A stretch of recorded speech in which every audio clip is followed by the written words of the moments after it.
فضل جمالا على جمال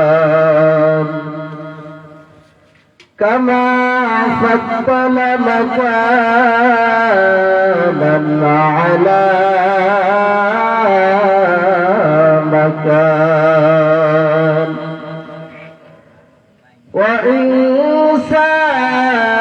وإنسانا على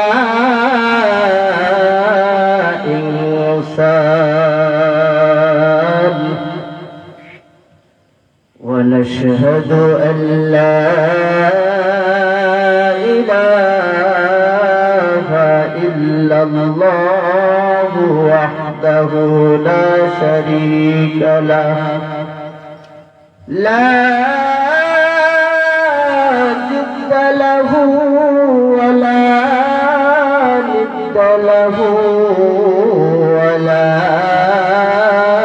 مثل له ونشهد أن سيدنا وسندنا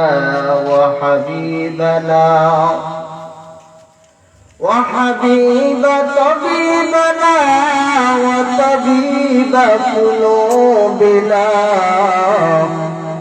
ربنا وأولانا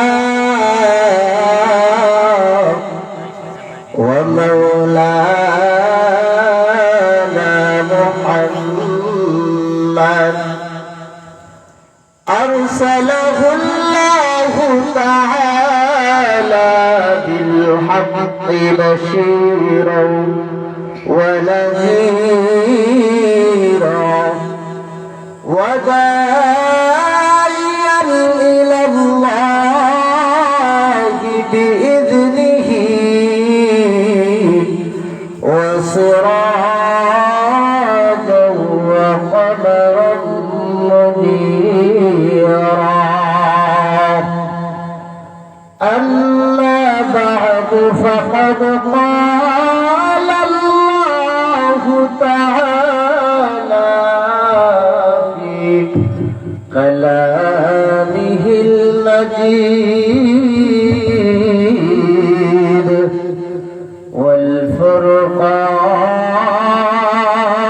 والفرقانه الحميد أعوذ بالله من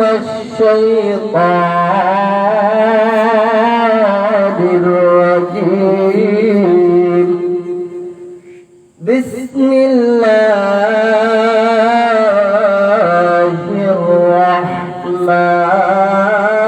الرحمن الرحيم قل يا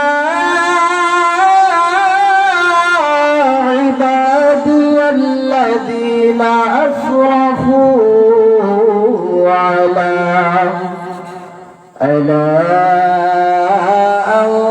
أنفسهم لا تقنطوا من رحمة الله إن الله يغفر الذنوب جميعا وقال تعالى إن الذين قالوا ربنا الله ثم استقاموا تتنزل عليهم الملائكة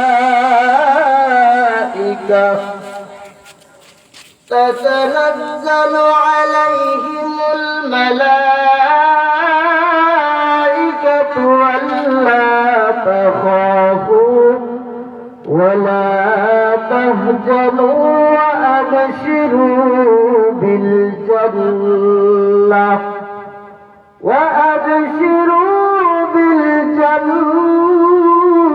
التي كنتم توعدون نحن أولياؤكم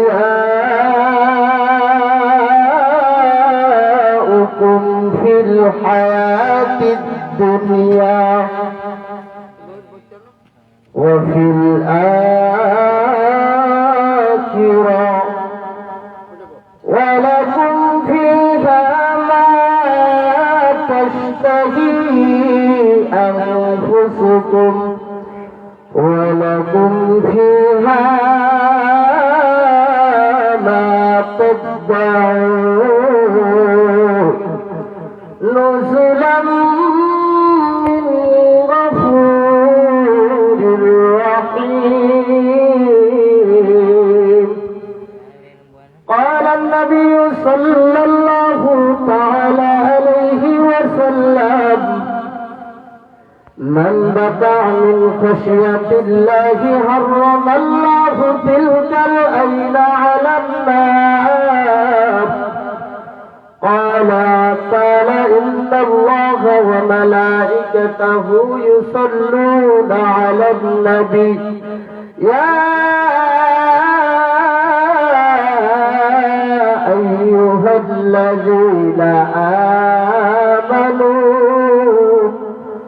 صلوا عليه وسلموا تسليما.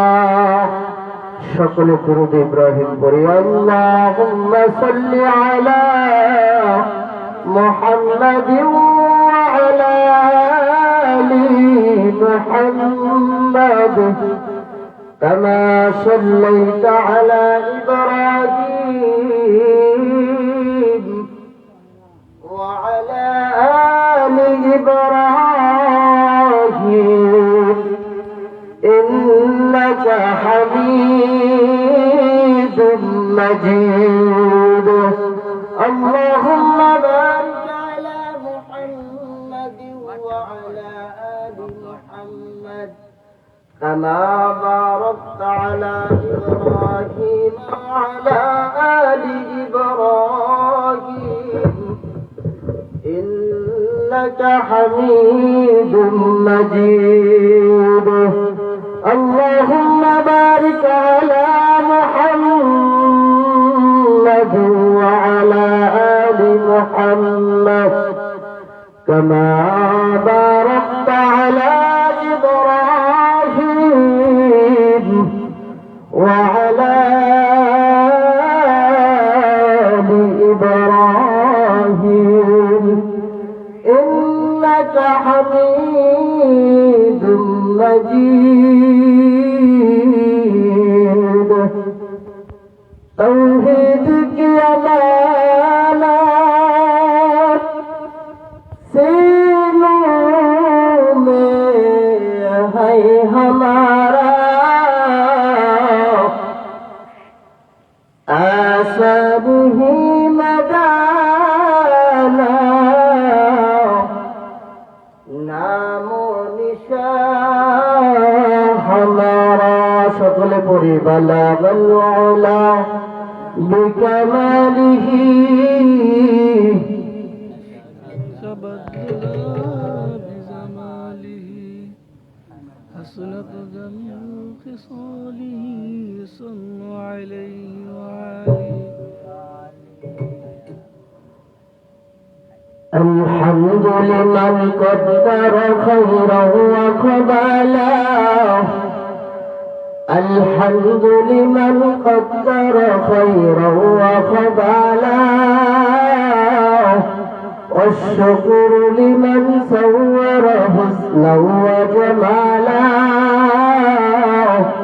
والشكر لمن صور حسنا وجمالا لا جد ولا ند ولا حد لمولاه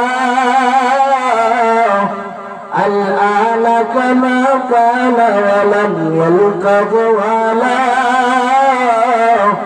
الآن كما كان ولم يلق جوالا فرد صمد عن صفة الخلق بريء رب أجلي خلق الخلق كمالا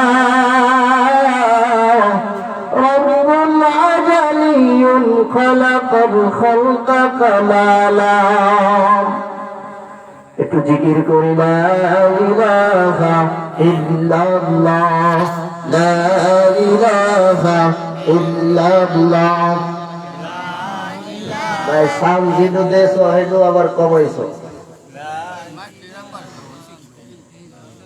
লা ইলাহা ইল্লাল্লাহ লা ইলাহা ইল্লাল্লাহ লা ইলাহা ইল্লাল্লাহ লা ইলাহা ইল্লাল্লাহ লা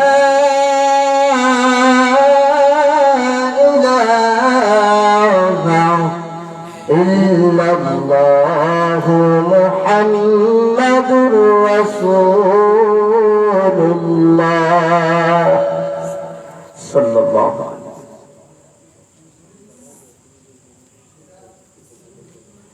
কোনটাই তো না মনিটরে না বক্সে না ওই হরে নাই ওরা কি নতুন এই কাজ করে নতুন মনে হয় না পারলে বলবে যে পারি না অন্য আরেকজনের দিয়ে ব্যবস্থা করেন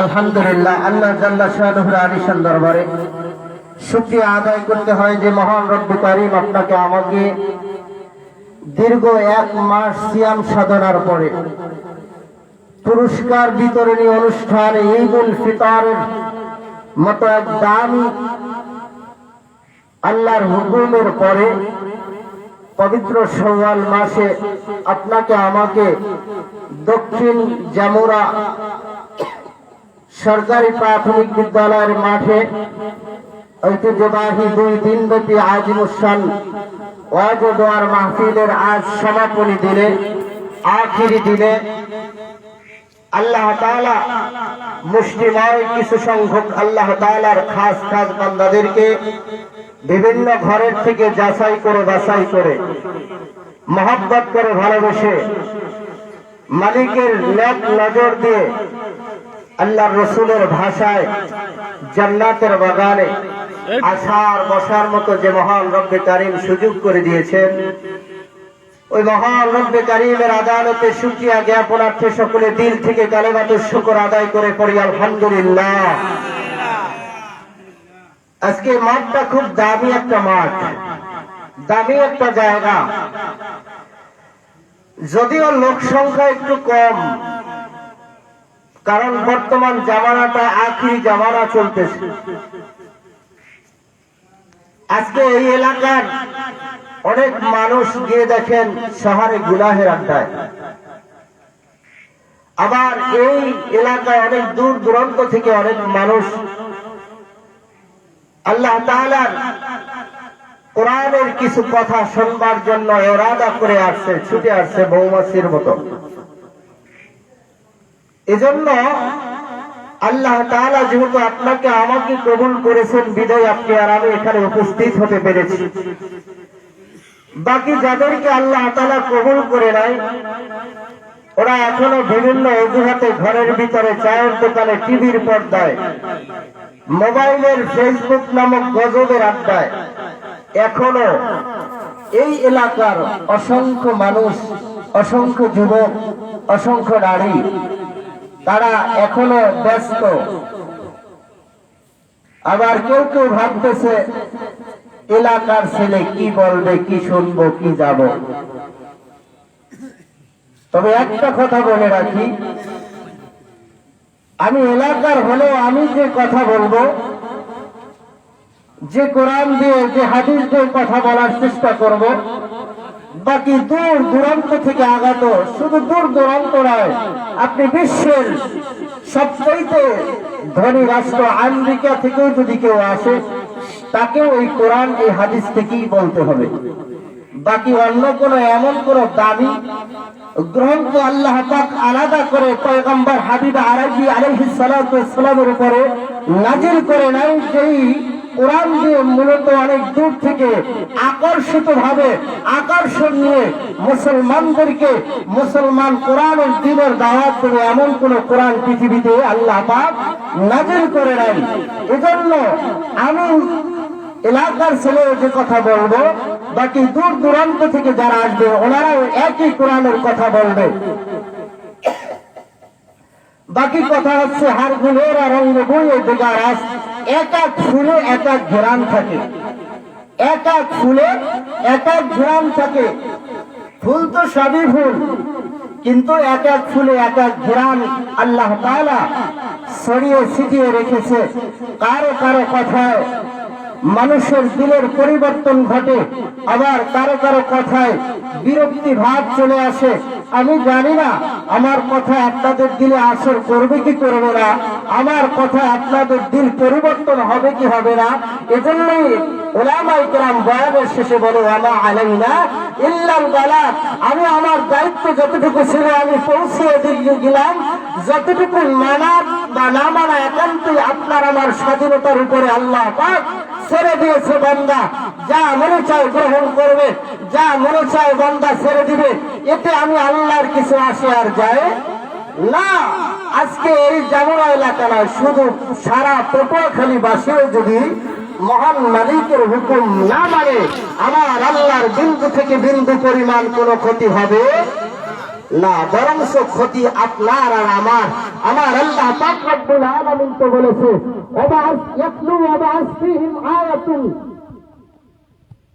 আল্লাহ তার হাবিবকে বলে দিয়েছে আমি যতটুকু যে কোরআনুল কারীম আপনার উপরে নাযিল করেছি ইয়াতলু আলাইহিম আয়াতিকা, আপনি তেলাওয়াত করে উম্মতের মাঝে দাওয়াতের ফলে দাওয়াত দিয়ে যান। বাকি গ্রহণ করবে কি করবে না সেটা একমাত্র আমি আল্লাহ তাআলার বান্দাদের ইখতিয়ারের উপরে ছেড়ে দিয়েছি। এজন্য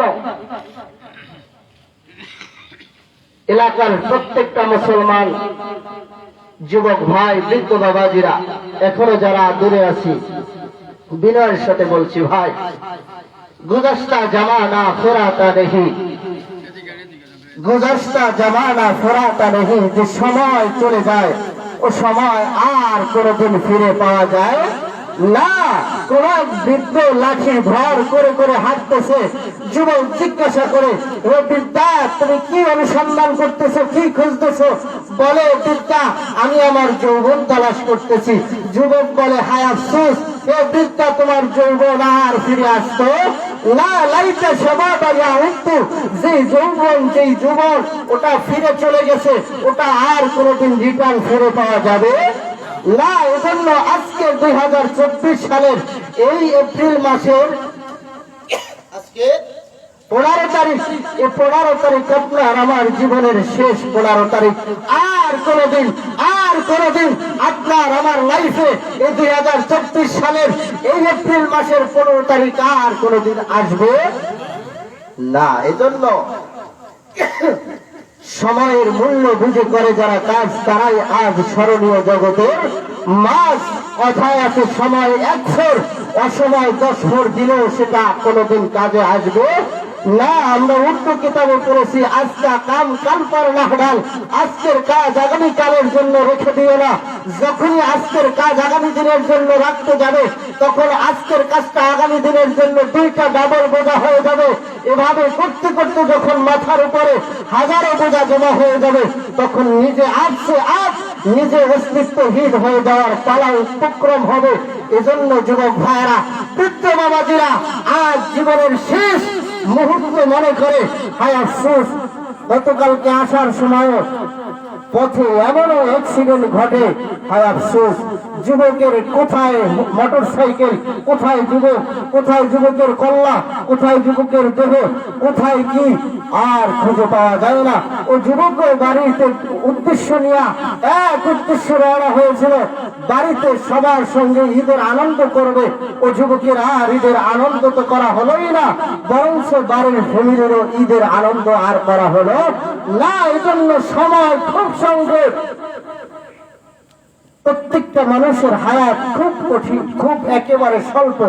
আল্লাহ তাআলা স্বল্প হায়াত দিয়া আপনাকে আমাকে দুনিয়ায় সৃষ্টি করেছে। হায় বান্দা, আপনি আর আমি যে নিয়ামতের উপরে আল্লাহ তাআলার একেবারে পরিপূর্ণ নিয়ামতের ভিতরে প্রত্যেকটা বান্দা ডুবান্ত, যে নিয়ামতের শুকরিয়া আদায় আছে, যদি বান্দা এখন সিজদায় পড়ে যায়, কিয়ামত পর্যন্ত বান্দা যদি সিজদায় পড়ে থাকে, মালিকের এক নিয়ামতের শুকরিয়া কোনোদিন আদায় করা সম্ভব না। কারণ আপনার আমার থেকে যে দামি মাস চলে গেছে, পবিত্র মাহে রমজান, হয়তো এই মাহে রমজানে এই এলাকার অনেক আল্লাহ ওয়ালারা ছিল, যে আল্লাহ ওয়ালারা 30 দিন রোজা রাখতে পারে নাই, যে আল্লাহ ওয়ালারা কিয়ামুল লাইল তারাবি আদায় করতে পারে নাই, যে আল্লাহ ওয়ালারা ইফতার করতে পারে নাই, যে আল্লাহ ওয়ালারা সাহারি করতে পারে নাই, তাহাজ্জুদ আদায় করতে পারে নাই, নফল করতে পারে নাই, ওই মানুষগুলোকে আমার নবী বলেছে এরা যেন হালাক হয়ে যায়, ধ্বংস হয়ে যায়। এমন এক দামি মাস আপনার আমার থেকে অতিবাহিত হয়ে গেছে, যে মাসের ভিতরে একটা রাত ছিল, একটা রাত ছিল যে উম্মত এক রাত পেয়েছে। সুবহানাল্লাহ, সুবহানাল্লাহ। মান কামা লাইলাতুল কদর, মান কামা লাইলাতুল কদর গুফিরা লাহু মা তাকদ্দামা মিন যামবিহি, যে এক রাত্রে ইবাদত তার জীবনে গ্রহণ করতে পারলো। কোন ইবাদত? যে ইবাদত শুধু মসজিদে গিয়ে 27 রজনী নয়। কোন রজনী? এই লাইলাতুল কদরটা হচ্ছে মূলত মাহে রমজানের শেষ দশকে বিজয় রজনীগুলোয় যে আল্লাহর বান্দা একটা লাইলাতুল কদর পেয়েছে, ও আল্লাহর বান্দায় 83 বছর 4 মাস নফল ইবাদত বندگی করার সব আল্লাহ তাআলা তার আমলনামায় উঠায় দিয়েছে। এটা উম্মতে মুহাম্মাদিয়ার পাওয়ার, উম্মতে মুহাম্মাদিয়ার পাওয়ার।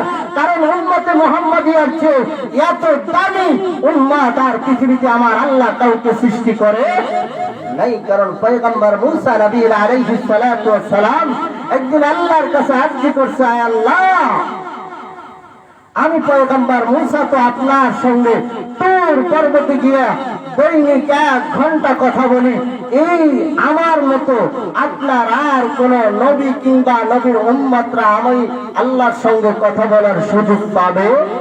তো আল্লাহ পাক রব্বুল আলামিন বলেছে, হে আমার পয়গম্বর মুসা, তুমি তো 24 ঘন্টার ভিতরে মাত্র 1 ঘন্টা, আর তাও আবার কতটা পর্দার ভিতর থেকে আমি আল্লাহর সঙ্গে তুমি কথা বলো। পয়গম্বর মুসা, তুমি জেনে রাখো, আমি তোমার পরে এমন এক পয়গম্বর, এমন এক পয়গম্বরের উম্মত জমিনে পদার্পণ করাইতেছি, নাজিল করাইতেছি, পাঠাইতেছি, যে উম্মত একবার নয়, শুধু দৈনিক 5 বার স্বয়ং আমি আল্লাহ আরশে আজিমে বসে ডেকে ডেকে আমি আল্লাহর কুদরতি পায়ে সিজদা দেওয়ার জন্য, কথা বলার জন্য আমি আল্লাহ ডাকতে থাকবো। সুবহানাল্লাহ। সে উম্মত আপনি আর আমি। তো পয়গম্বর মুসা আলাইহিস সালাতু ওয়াস সালাম বলছে, ইয়া আল্লাহ, ওই উম্মতটাকে একটু আমাকে দিতে পারেন না আপনি? আমার দিল চায় ওই দামি উম্মতটা আমাকে দেন আপনি। আমার আল্লাহ ডাক দিয়ে বলে, ওরে মুসা, ও উম্মত তো আমি আল্লাহ স্পেশালিটি একটা স্পেশাল সুকেজের ভিতরে, শফিজের ভিতরে রেখে দিয়েছি। কারণ পয়গম্বর মুসা, তুমি জানিয়ালা, তোমাকে আমি আল্লাহ অনেক আগেই দুনিয়ায় পাঠাইছি রে মুসা। কিন্তু আমার উম্মত এমন দামি উম্মত, এমন দামি উম্মত আমি আল্লাহ শফিজের ভিতরে রাখিয়া দিছি। কারণ দুনিয়ার ভিতরে যেই সমস্ত ঘরের ভিতরে দামি দামি গহনা থাকে, ওই দামি দামি গহনা কিন্তু বিভিন্ন প্যাকেটের ভিতরে থাকে। আমার আল্লাহ পাক ডাক দিয়ে বলে, ওরে মুসা, আমার উম্মত বড় দামি, আমার উম্মত বড় সম্মানী। এই জন্য আমার উম্মতদেরকে আমি আল্লাহ নিজ স্পেশাল শফিজের ভিতরে রেখে দিয়েছি। পয়গম্বর মুসা আলাইহিস সালাতু ওয়াস সালাম তাওরাত কিতাব নিয়ে বসা, হঠাৎ করে এলাকা থেকে পয়গম্বর মুসা আলাইহিস সালাতু ওয়াস সালাম পরিয়া থাকে, আমি পয়গম্বর মুসার পরে এমন এক পয়গম্বরের উম্মত জমিনে আসতেছে, যে পয়গম্বরের উম্মতরা একটা নেক কাজের নিয়ত করার সঙ্গে সঙ্গে ওই উম্মতের আমলনামায় নেকি জমা হতে থাকবে। সুবহানাল্লাহ, এত দামি উম্মত আমার আল্লাহ তাআলা আপনাকে আমাকে জমিনে সৃষ্টি করেছে। আল্লাহু আকবার। এত দামি হওয়ার পরেও সে দামি উম্মত আজকে দামি জায়গায় আসতে পারে নাই, কারণ ইবলিস তো পিছনে পিছনে আসে। ওই যে বললাম আগে ওনারা ভাবতেছে এলাকার ছেলে আর কি বলবে। যাই আলামিন সাইদি সুরেলা কণ্ঠে অনেক সুন্দর বয়ান করবে, ওনার বয়ান গিয়ে শুনে হিদায়াতের চাবিকাঠি আল্লাহর কাছ থেকে নিয়ে বাড়িতে গিয়ে ঘুমিয়ে যাব। আফসোস, না না, এমন দামি উম্মত হওয়ার পরেও উম্মত তার দাম আজকে বুঝলো না, উম্মত তার সম্মান আজকে নিজের সম্মান নিজে ধরে রাখতে পারলো না। তো এই জন্য এই মজলিসটা এমন এক দামি মজলিস। পয়গম্বর আরবি আলাইহিস সালাতু ওয়াস সালাম বলেন, লা ইয়াকুদু কওমি ইয়াযকুরুনাল্লাহ ইল্লা হাফাতুহুমুল মালায়েকা ওয়া গাশিয়াতুহুমুর রাহমাহ ওয়া নাযালাত আলাইহিমুস সাকিনা। এই মজলিসটা এমন এক দামি মজলিস, পৃথিবীর ভিতরে সবচেয়ে যেই মানুষগুলা দামি, দুনিয়ার সরকার বলেন, দুনিয়ার লিডার বলেন, তারা তাদেরকে একটা সম্মানজনক গার্ড অফ অনারের মাধ্যমে তাদেরকে রেসপেক্ট করার সম্মানের অর্থে তাদেরকে গার্ড অফ অনার করে, মৃত্যুর পরেও তারা গার্ড অফ অনার করে এরপর কবরে রাখে।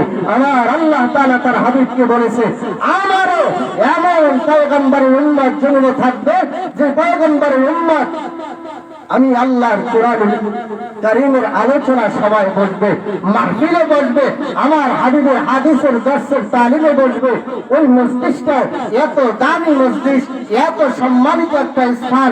ওই মজলিসটা আমার আল্লাহর ফেরেশতারা বেষ্টন করে আসমান বরাবর পর্যন্ত এক একজনের কাঁধের উপর ভর করে করে আসমান বরাবর হয়ে গিয়ে যতক্ষণ পর্যন্ত এখানে কোরআন হাদিসের আলোচনা চলবে, ততক্ষণ পর্যন্ত আল্লাহ তাআলার সাকিনা রহমত এই মজলিসের ভিতরে বর্ষণ হতে থাকবে। সুবহানাল্লাহ। এটা এমন এক দামি মজলিস, যেখানে বসলেই গুনাহ মাফ, যেখানে বসলেই গুনাহ মাফ। এখানে বসে বান্দা গুনাহ করা আর কোনো সুযোগ নাই। চাইলে বান্দা বিড়ি ধরাতে পারবে না, চাইলে বান্দা গীবত শিকার করতে পারবে না, চাইলে বান্দা পরের উপরে জুলুম নির্যাতনের স্টিম রোলার চালাতে পারবে না। এটা প্রত্যেকটা বনি আদমের আকল সেন্স তাকে বাধা দিবে। বিধায় এই মজলিসটা গুনাহ মাফের এক মজলিস। অতএব এলাকার প্রত্যেকটা বৃদ্ধ বাবাজিদেরকে বলবো, যুবক ভাইরা এখনো যারা এদিক সেদিক আছি, আমরা সকলে জীবনের শেষ মাহফিল হয়েও যেন এই মাহফিলটাকে আপনার আমার কাল কিয়ামতের ময়দানে নাজাতের একটা জরিয়া হয়, এই জন্য সবাই আমরা প্যান্ডেলের ভিতরে বসে যাই। এমন সুন্দর দক্ষিণা হাওয়া, আল্লাহ তাআলার এই প্রাকৃতিক হাওয়া এত সুন্দর, এত সুন্দর, এত মনোরম, এরপরেও বান্দা বসতে চায় না। আল্লাহ সকলকে হেদায়েত দান করুক, আল্লাহ সকলকে হেদায়েত দান করুক। সকলে পড়ে আমিন। তো আমি আয়াত কারিমা তেলাওয়াত করেছি, পবিত্র কোরআনুল কারীমের দুইটা টুকরা, দুই সূরা, দুইটা টুকরা আয়াত কারিমা তেলাওয়াত করেছি। বাকি বিশ্ব নবী, হায়াতুন নবী, জিন্দা নবী, সরকারে দো আলম, নূরে মুজাসসাম, সাইয়্যিদুল কাওনাইন, আফতাবে নবুওয়াত, ফখরে মওজুদাত, জনাবে মুহাম্মদুর রাসূলুল্লাহ সাল্লাল্লাহু আলাইহি ওয়াসাল্লামের একটা হাদিস আপনাদের সমীপে পেশ করেছি। আল্লাহ তাআলা যদি তৌফিক দান করে তেলাওয়াতকৃত আয়াত ও হাদিসের আলোকে অল্প কিছু কথা বলবো। আল্লাহ আমাকে ইখলাসের সহিত বলা, আপনাদেরকে আমলের নিয়তে ধৈর্য সহকারে শোনার মতো তৌফিক দান করুক। সকলে পড়ে আমিন। তো আমি একটা আয়াত কারিমা তেলাওয়াত করেছি, কুল ইয়া ইবাদিয়াল্লাযীনা আসরাফু আলা আনফুসিহিম লা তাকনাতু মির রাহমাতিল্লাহ। প্রত্যেকটা মানুষ, প্রত্যেকটা বনি আদমই গুনাহ করে, গুনাহ ছাড়া কোনো বনি আদম নেই। প্রত্যেকটা বনি আদমের গুনাহের পাল্লা অনেক ভারী, অনেক ভারী। তবে আমার আল্লাহ এমন একটা মেডিসিন বনি আদমের জন্য রেখে দিয়েছে। বান্দা গুনাহ করবি, আসমান বরাবর তোর গুনাহ হবে। বান্দা সাগরের সমুদ্রের ফেরা বরাবর তোর গুনাহ হবে। এক মেডিসিনে তোর সমস্ত আসমান বরাবর গুনাহ এক মেডিসিনের মাধ্যমে সব ধুয়ে মুছে আমি আল্লাহ মাসুম নিষ্পাপ করে দিব। সুবহানাল্লাহ। সেই মেডিসিনের নাম হচ্ছে ইস্তেগফার। কোন ফার? ইস্তেগফার। এমন এক দামি মেডিসিন, এমন এক দামি মেডিসিন। আল্লাহ তাআলা বলে বান্দা গুনাহ করলে আমি আল্লাহ গুনাহ করলে যতটা বেজার না হই তার চাইতে বেজার হই, আমি তার চাইতে খুশি হই, আনন্দ হই। বান্দা যখন তওবা করে, রুজু করে, ফিরে আসে, অনুতপ্ত হয়, অনুশোচনা করে, নিজেকে নিজে গুটায় নেয়। মিটা দে अपना हस्ती को अगर कुछ मर्तबा चाहो किदा ना खाक में मिलकर गुले गुलजार होता है। এই লাইট তার নিজের অস্তিত্ব হাত দিয়ে দেখেন, লাইট খুব উত্তপ্ত গরম হয়েছে, তারপরে লাইট আপনাকে আমাকে আলো দিতেছে। প্রত্যেকটা জিনিস মোম নিজের অস্তিত্ব গলায় দেয়া, এরপর আপনাকে আমাকে আলো দান করে। চিনি নিজের অস্তিত্বকে পানির সাথে বিলীন করে দিয়ে মানুষকে মিষ্টান্ন দান করে। ঠিক তদ্রুপই বলে আদমও যদি নিজের অস্তিত্বটাকে বিলীন করে দেয়। আমি তো মাটির তৈরি বলি আদম, আমি কিসের তৈরি ভাই? মাটির তৈরি। বলবেন কেন? আমার গায়ে তো শরীরে অনেক চামড়া, আমি তো অনেক দামি গহনা পরি, আমি তো অনেক দামি ব্র্যান্ডের পোশাক পরি, কেন আমি নিজেকে মাটি বলতে যাব? পয়গম্বর আরবি আলাইহিস সালাতু ওয়াস সালাম তার সাহাবী ওমরের ব্যাপারে কি বলেছে? লাউ কানা মিন বাদি নবিয়্লাহ ওমর, আমার পরে যদি কোনো পয়গম্বর জমিনে আমার আল্লাহ পাঠাইতো সেই পয়গম্বর হতো হযরত ওমর। সুবহানাল্লাহ। সে ওমর কি বলে জানেন? মাকানুকা তাহতা তুরাব, মাকানুকা তাহতা তুরাব। আমি ওমর তো হব মাটির খোরাক। আমি ওমরের অস্তিত্ব তো সব মাটির সাথে বিলীন হয়ে যাবে। আমি ওমর কিছুই না। সে ওমর জান্নাতের সার্টিফিকেট প্রাপ্ত ওমর যদি বলতে পারে মাকানুকা তাহতা তুরাব, আবু বকর সিদ্দিক আকবর যদি বলতে পারে ইয়া লাইতানি কুনতু আরাকা মিনাশ শাজার, ইয়া লাইতানি কুনতু আরাকা মিনাশ শাজার। আমি আবু কুহাফার বেটা না হয়ে, আমি আবু বকর সিদ্দিক না হয়ে যদি গাছের লতা পাতা হতাম, তাইলে আমাকে ছাগল কিংবা বিভিন্ন বনের জন্তু খেয়ে আমাকে সাবার করে দিত। কাল কিয়ামতের ময়দানে, কাল কিয়ামতের ময়দানে মহান আল্লাহর আদালতে বিচারের কাঠ গড়ায় আমি আবু বকরকে উঠতে হতো না। সে আবু বকর বলে ইয়া লাইতানি, ইয়া লাইতানি কুনতু আরাকা মিনাশ শাজার। আমাকে মানুষ না বানায়া, আমাকে আবু বকর না বানায়া যদি খড়কুটা গাছের লতা পাতা বানাইতো, আমাকে জীব জন্তু খেয়ে সাবার করে দিত। হায় আবু বকর কে? হায় আবু বকর কে? যে আবু বকর সিদ্দিক রাদিয়াল্লাহু তাআলা আনহু, আল্লাহু আকবার, মা আয়েশা সিদ্দিকা রাদিয়াল্লাহু তাআলা আনহা একদিন আসমানের দিকে তাকায়া তারকাগুলা দেখতেছে আর আল্লাহ রাসূলের কাছে বলতেছে ইয়া রাসূলুল্লাহ, ইয়া হাবিবাল্লাহ, ওই যে আসমানের তারকাগুলা দেখা যায় অসংখ্য অগণিত তারা, ইয়া রাসূলুল্লাহ, ইয়া হাবিবাল্লাহ, আপনি কি একটু বলবেন ওই আসমানের তারকা বরাবর, আসমানের তারকা সমতুল্য আপনার উম্মতের কি কারো আমল আছে কিনা? সুবহানাল্লাহ। তো আল্লাহ রাসূল সাল্লাল্লাহু আলাইহি ওয়াসাল্লাম বলছে জি হ্যাঁ আছে। ওই আসমানের তারকা বরাবর, আসমানের তারকা সমতুল্য আমলও, এমনকি তার চাইতে বেশি আমলও আমার সাহাবায়ে কেরামের ভিতরে হযরত ওমর ফারুক রাদিয়াল্লাহু তাআলা আনহুর আমার আল্লাহ তাআলা তার এত নেকি আল্লাহ পাক তাকে দান করেছে। সুবহানাল্লাহ। তো মা আয়েশা সিদ্দিকা রাদিয়াল্লাহু তাআলা আনহার মনটা একটু মলিন হয়ে গেছে। মা আয়েশা সিদ্দিকা রাদিয়াল্লাহু তাআলা আনহা মনে মনে ভাবছিল তার বাবা আবু বকরের কথাই বলবে, কারণ যে আবু বকর সিদ্দিক রাদিয়াল্লাহু তাআলা আনহু আল্লাহু আকবার হিজরাতের রাতের এক রাতের আমল। সুবহানাল্লাহ। মা আয়েশা সিদ্দিকার চেহারাটা মলিন। আল্লাহ রাসূল বলছে হে আয়েশা তোমার চেহারা মলিন কেন? বলে ইয়া রাসূলুল্লাহ, ইয়া হাবিবাল্লাহ, আমি তো মনে মনে ভাবছিলাম আমার বাবা আবু বকরের কথাই বলবেন যে তার আমল আসমানের তারকার চাইতেও বেশি।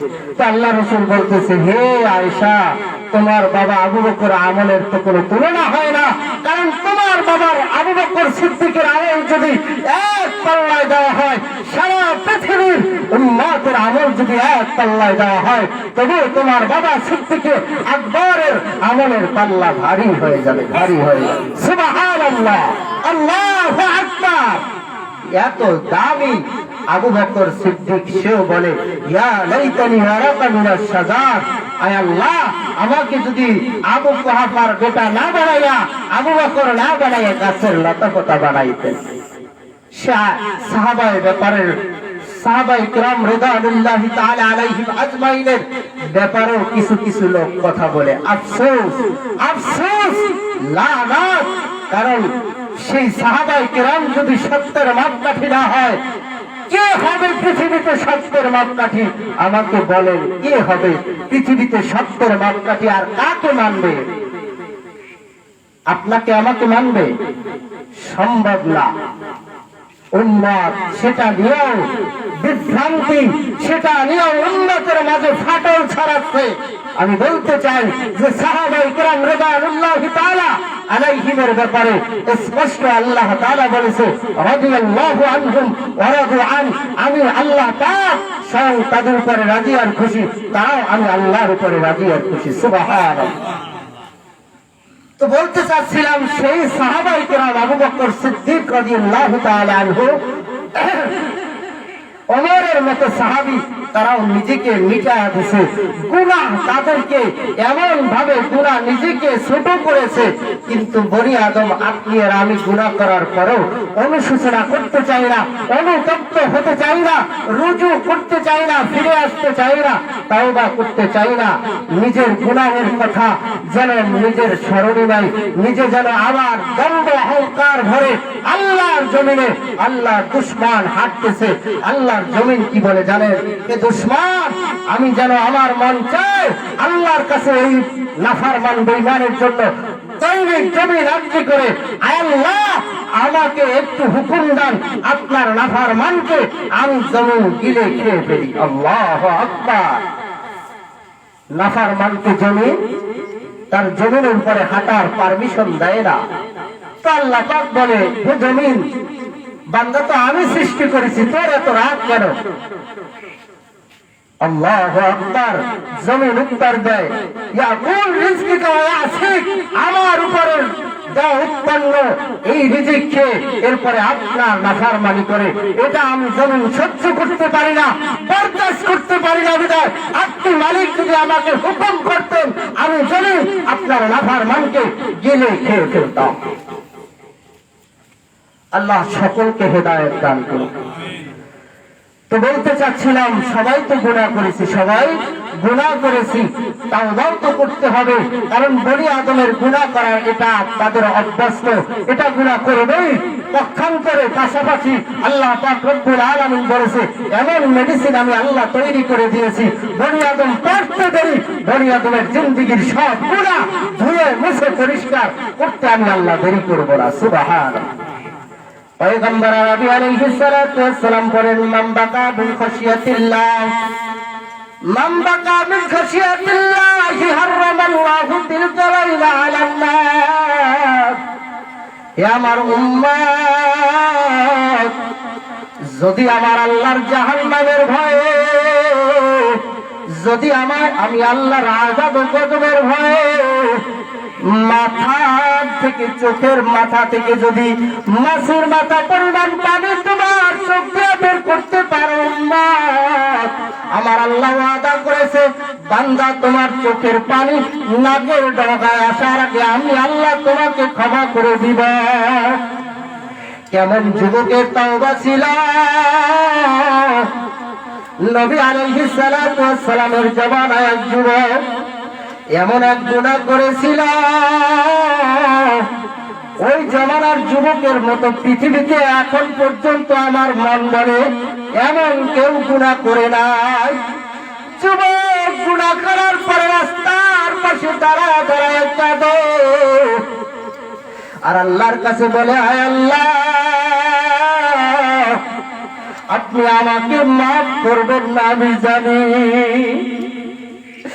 হযরত ওমর ফারুক রাদিয়াল্লাহু তাআলা রাস্তা দিয়ে হাঁটিয়া যায়, তাকায় দেখে যুবক খাউমাউ করিয়া রাস্তার পাশে দাঁড়া কাঁদে। ওমর তো এমন দিলের অধিকারী, এমন শক্ত দিলের অধিকারী। ওয়া আশাদ্দুহুম ফি আমরিল্লাহি ওমর।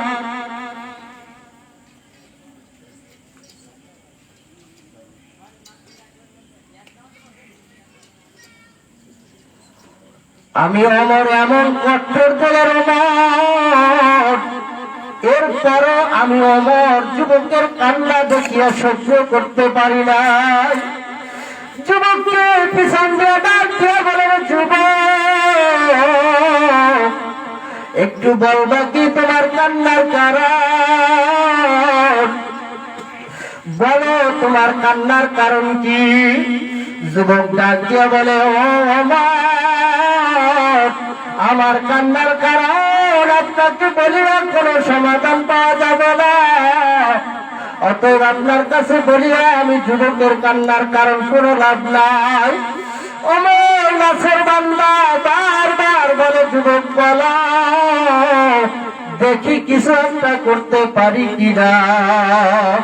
যুবকের কান্নার মাত্রা আরো বাড়িয়ে গেছে। যুবক দু চোখের পানি ছাড়িয়া অঝরে কান্না করে।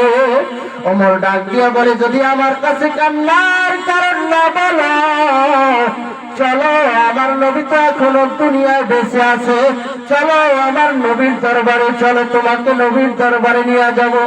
যুবক বলে, ও ভাই ওমর, আমারও দিল বলে আমাকে একটু নিয়ে রসুলের দরবারে চলিয়া না।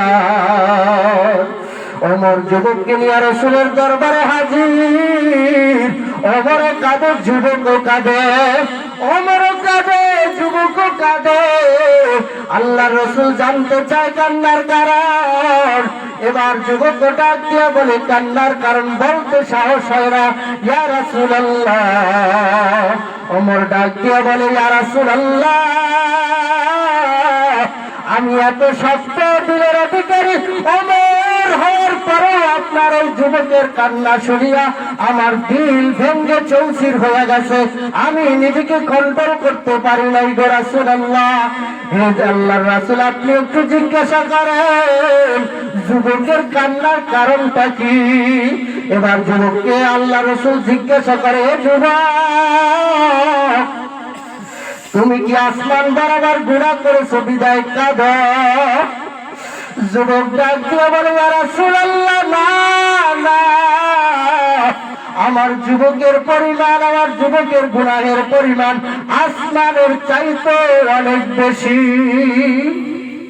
আল্লাহ রাসূল ডাক দিয়ে বলে, রে যুবক, বলো বলো তোমার গুনাহের পরিমাণ কি? আমার আল্লাহর 7 তবক জমিনের চাইতে বড়। আমার আল্লাহ পাক রব্বুল আলামিনের হাবিব বারবার বলতেছে। আর যুবক বলে, ইয়া রাসূলুল্লাহ, না না না, আমি যুবকের গুনাহের পরিমাণ এত বেশি, মনে হয় আমার আল্লাহর রহমতের তুলনা হয় না। যুবক কান্নার বিবর, ওমর কাঁদে, যুবক কাঁদে। পয়গম্বর আরবি ডাক দিয়ে বলে, যুবক আমাকে বলো তোমার গুনাহের কারণ কি। এবার যুবক ডাক দিয়ে বলে, ইয়া রাসূলুল্লাহ, আমি যুবকের গুনাহের কারণ যদি আপনি পয়গম্বর শুনেন, আমার দিল বলে আপনি পয়গম্বর, আপনার দরবার থেকে আমি যুবককে লাথি মারিয়া তারা দিবেন। যদি আপনি পয়গম্বর শুনেন, আরসালনাকা ইল্লা রাহমাতাল লিল আলামিন, আপনি পয়গম্বর যেহেতু রহমত স্বরূপ আসছেন, কিন্তু আমার দিল বলে আমার গুনাহের কারণ জানার পরে আপনি পয়গম্বর রহমাতুল লিল আলামিন, আমি যুবককে আপনার দরবার থেকে তাড়া দিবেন। এবার যুবক দু চোখের পানি ছাড়িয়া বলা শুরু করিয়া দিছে। যুবক ডাক দিয়া বলে, ইয়া রাসূলুল্লাহ, আমি যুবক এমন এক গুনাহ করেছি পৃথিবীতে মনে হয় না দ্বিতীয় আর এমন পরিমাণ গুনাহের আপনার কোন উম্মত জমিনে আসবে। যুবক বলে ইয়া রাসূলুল্লাহ, আমি যুবকের একটা রিজিকের মাধ্যম ছিল, আমি যুবক কাপড় চুরি করতাম। মদিনার বুকে যত লাশ কাফন করা হতো, ওই লাশগুলার কাফনের কাফন যখন আমি সিরিয়া নিয়ে ওই মদিনার বাজারে বিক্রি করতাম গো নবী। এবার আল্লাহ রাসূল ডাক দিয়া বলে, এরে যুবক আসো, আমি পয়গম্বরের হাতে হাত দাও, তওবা করো, ক্ষমা চাও, আমার আল্লাহ ক্ষমা করিয়া দিবে। এবার যুবক বলে ইয়া রাসূলুল্লাহ, ইয়া হাবিবাল্লাহ, এ পর্যন্তই তো আমার গুনাহ ক্ষান্ত না গো নবী, আপনি আরো শুনলে আশ্চর্য হয়ে যাবে। আপনি শুনিয়া নেন, এই মদিনার বুকে এমন এক সুন্দরী, এমন এক পর্দানিশী যুবতী রমণী জমিনে মদিনার ভিতরে ছিল। ওই রমণী দুনিয়ার কোন ভিন পুরুষ তাকে দেখে নাই। ওই সুন্দরী যুবতী মদিনার পরে রমণী যখন নাকি মদিনা থেকে আল্লাহ তাআলা যখন তার জান কবজ করিয়া দিল, যখন তার এলাকাবাসী পরিবাররা যখন নাকি তাকে দাফনের কাজ কমপ্লিট করিয়া সবাই যার যার মতো চলিয়া গেছে, আমি আমার মতো গো নবী, আমার এই আগের চিরাচরিত প্রথা কাফনের কাফন বিক্রি করার জন্য ওই মদিনার ওই যুবতী রমণীর কবরে নামিয়ে গেছি। আপনি তো পারেন আমাকে ক্ষমা করতে।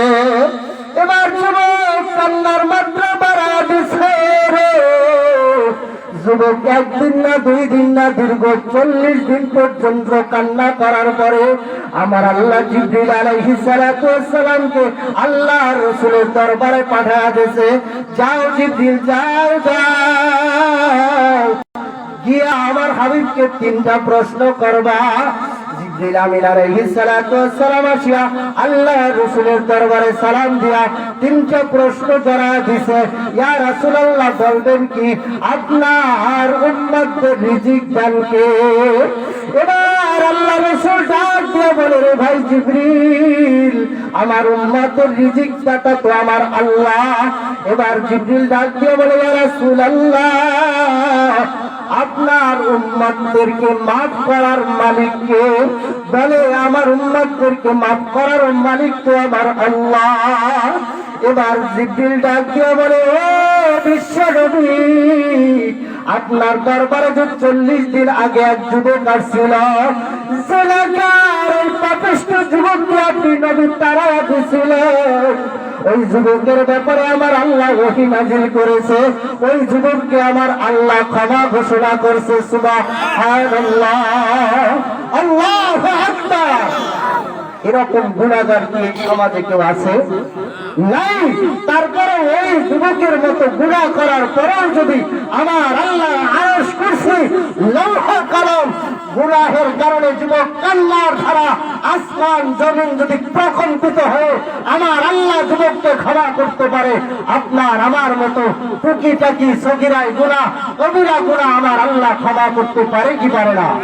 আমার আল্লাহর ওয়াদা, আমার আল্লাহ যেই সমস্ত বান্দারা তওবা করবে, অবশ্যই আমার আল্লাহ ওই বান্দার তওবাকে কবুল করে নিয়ে বান্দার জিন্দেগীর সমস্ত গুনাহগুলো আল্লাহ তাআলা মাফ করে দিবে। অতএব সকলকে বলছি, গুনাহ ছোট হোক বড় হোক, গুনাহ তো গুনাহ, সবাই তওবা করব। গুনাহ হয়ে যাবে, সাথে সাথে তওবা করব, ইস্তিগফার করব।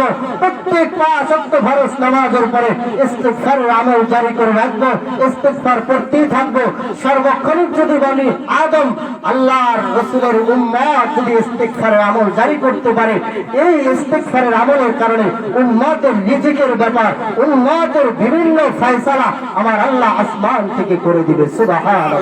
এজন্য তওবা ইস্তিগফার করতে রাজি আছি না ইনশাআল্লাহ। আমি আর আলোচনা দীর্ঘায়িত করব না। আল্লাহ তাআলা আপনাকে আমাকে সকলকে ইস্তিগফারের আমল করে জিন্দেগীর সমস্ত গুনাহ ধোয়া পোছা আগেই বলেছি, যদি আপনার আমার আল্লাহ পাক রব্বুল আলামিন এত বড় ক্ষমাশীল মালিক, আপনার আমার ছোট গুনাহ ক্ষমা করার অধিকার শক্তি কি রাখে না? অবশ্যই রাখে।